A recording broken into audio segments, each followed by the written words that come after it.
자, 네 번째로 가장 많이 하는 질문은 뭐냐면 학교 수업 시간을 어떻게 활용해야 될까요? 이거야. 근데 시작하기 앞서서 지금 내가 갑자기 코맹맹이 소리가 나거든? 이게 왜 그러냐면 지금 갑자기 코피가 나가지고 콧구멍을 쑤셔 막아가지고 그런 거니까 조금만 양해를 해줘. 자, 다시 본론으로 돌아가서 학교 수업 시간을 고3 정시 파이터는 어떻게 활용을 해야 되냐면 이 봐봐. 솔직히 이 수업을 들으면서 공부를 하는 거는 쉽지가 않아. 왜 그러냐면 내가 선택한 과목하고 이 학교 수업 그 과목하고 다른 경우가 굉장히 많고, 그리고 이게 맞다고 하더라도 이게 수능 공부하고 조금 다르게 진행되는 경우가 많단 말이야. 그치? 그러니까 이 시간을 활용해가지고 공부를 하든지 아니면 공부를 할 수 있는 준비를 해야 돼. 예를 들어서 학교 선생님께서 자습 시간을 주신다고 쳐봐. 그럼 이건 더할 나위 없이 좋겠지. 그러면 그냥 공부를 하면 되는 거야. 네가 원래 세웠던 계획 그걸 쭉쭉쭉쭉 쫓아가면 된다고 하려고 했던 거 해. 근데 그게 아니라 자습 시간을 안 주시고 수업을 나가시는 선생님이 계시잖아. 그러면은 둘 중에 하나 정도가 될 것 같아. 수업을 나가시는데 자기가 하고 싶은 공부를 할 수 있게 해주시는 선생님이다 라고 한다면 그 시간도 마찬가지로 네가 하려는 거를 하면 되겠지. 네가 해야 될 것들. 근데 그게 아니라 다른 걸 못하게 하시는 선생님이 계실 수도 있잖아. 그러면은 그 경우에는 뭐 이렇게 조그마한 쪽지를 만들어가지고 슬쩍슬쩍 본다던가, 나 같은 경우에는 대부분 그런 경우에 그냥 잤던 것 같아. 그리고 그 시간에 체력을 비축해가지고 이 밤에 공부할 수 있는 식으로 활용을 했어. 이것도 되게 많이 물어보거든. 학교에서 잠을 자고 밤에 새벽에 공부를 해도 되나요? 라고 묻는 질문이 많은데 나는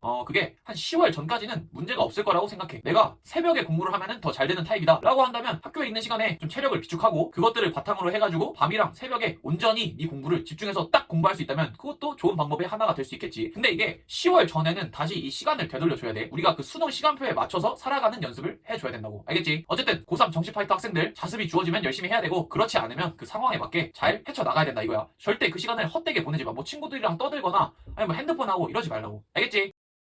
자, 마지막으로 가장 많이 하는 질문은 이거 학교에 방해하는 요소가 너무나도 많습니다. 이거 어떻게 해야 됩니까? 이런 질문인데, 방해 요소라고 한다면 뭐 담임 선생님 그리고 각종 교과목 선생님 그리고 학교 친구들 정도가 되겠지. 이 사람들이 무슨 말을 하냐면 야, 정시 어차피 안 돼. 네가 해도 되겠냐? 뭐 이런 말을 한다고. 부정적인 말을 해가지고 스스로한테 의구심이 들 수 있는 말들을 막 한단 말이야. 그래서 이거는 어떻게 대처를 해야 되냐면 그냥 진짜로 한 귀로 듣고 한 귀로 흘릴 수 있는 그 능력을 만들어야만 하는 거야. 왜? 자, 봐봐. 이런 말을 들으면은 괜히 기분도 꿀꿀해지고 너 스스로한테 의구심이 생긴다고. 아, 진짜 그런 건가? 이런 생각? 그러면 당연히 이런 생각이 들면은 너 공부하는데 안 좋은 영향을 미치겠지. 오케이? 그러니까 이런 거를 걸러 들을 수 있어야 되는데, 이거를 걸러 듣는 근거가 뭐냐면 이 사람들은 너에 대해서 많은 생각을 하거나 너에 대해서 많은 신경을 쓰고 나서 해주는 말이 아니라 그냥 툭툭 던지는 거야. 뭐 그냥 일반적으로 그렇다더라. 이 사람들도 잘 몰라. 뭔지 잘 모르는데 그냥 어디서 주워 들은 건 있고 하다 보니까 그냥 말을 그렇게 던지는 거야. 사람들은 생각보다 너에 대해서 관심이 없다고. 그런데 그런 사람들이 했던 조언을 듣고 흔들리고 막 쫓아가려고 한다 라고 하면은 딱 생각해도 어이가 없지. 그러니까 어떻게 해야 되냐면, 그런 말을 딱 들었어 라고 하면은 그래, 저 사람은 그렇게 생각하나 보다. 그래, 네 딴에서는 그렇겠지. 뭐 일반적으로는 그렇겠지. 근데 난 아니야 라고 하고 흘려 넘겨 들어야 돼. 왜? 그 사람은 너에 대해서 진짜로 고민하고 신경 써준 사람이 아니라 그냥 지나가는 행인들 중 한 명일 뿐이라고. 알겠지? 그러니까 이런 말에 흔들리지 말고 이런 말 있잖아. 개는 짖어도 기차는 간다. 이렇게 마음을 먹고 단단히 가면 되는 거야. 알겠지?